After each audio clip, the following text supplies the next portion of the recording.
The word is right there. You can feel it sitting in your brain. It starts with a B or maybe a D.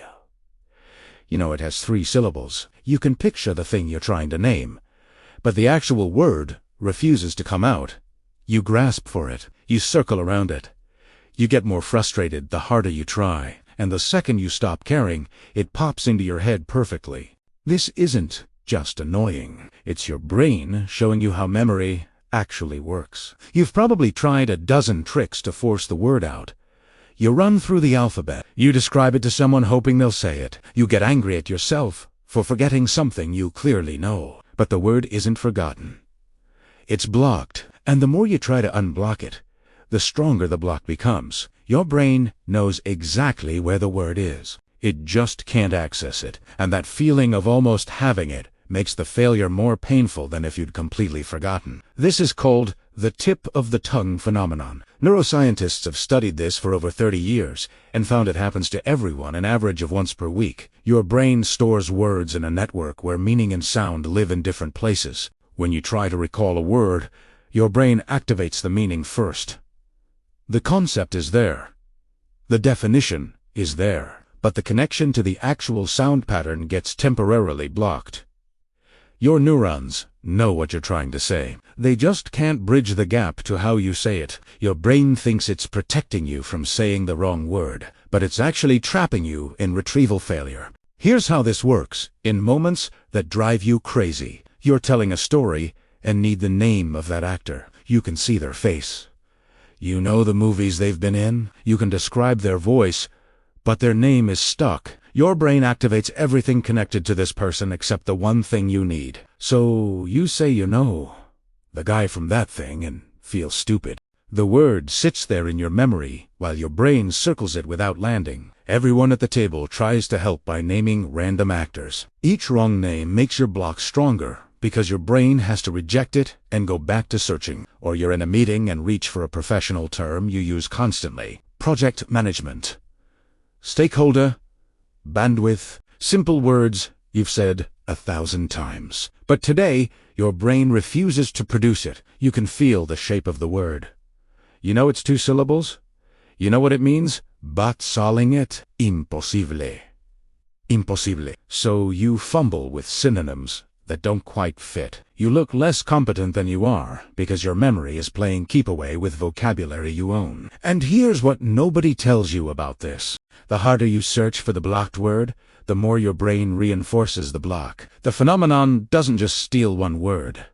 It creates a cascade where failure breeds more failure. You can't access the word.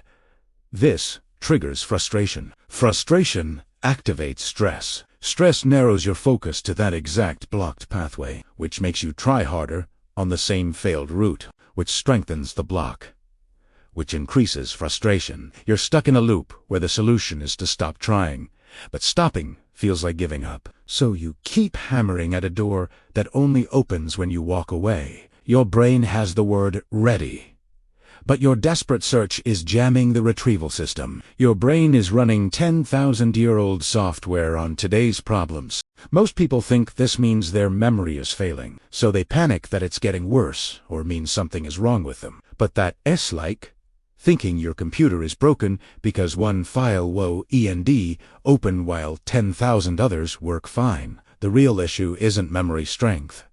It's retrieval interference. Your brain hasn't lost the word. It's blocked the pathway to the word. There's a massive difference. Memory loss means the information is gone.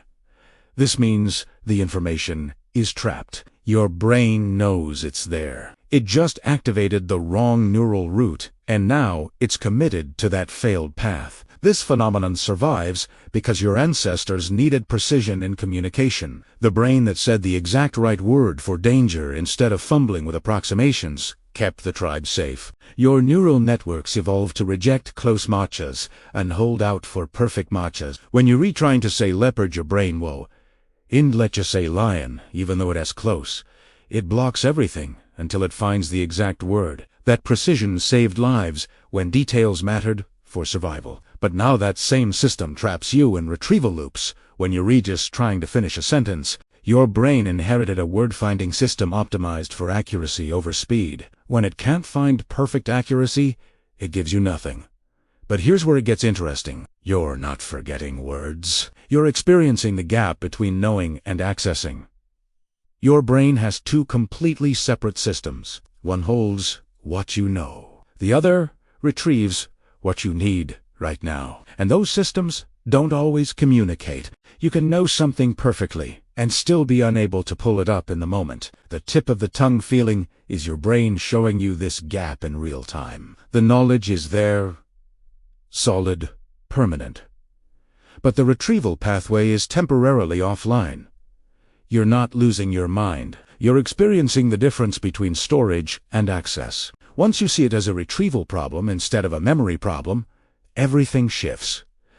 The word isn't gone. The path is blocked. And paths unblock when you stop forcing them. So the next time a word sits on the tip of your tongue and refuses to come out, you'll know what's really happening. Your brain activated the meaning but blocked the sound. The harder you search the same failed pathway, the stronger the block becomes. But now you can catch it. You can stop the search. Move on.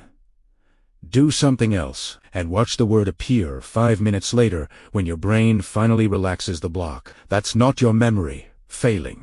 That's how retrieval actually works. Storage and access are different systems. And sometimes access needs you to stop trying. You started this video thinking you were forgetting words.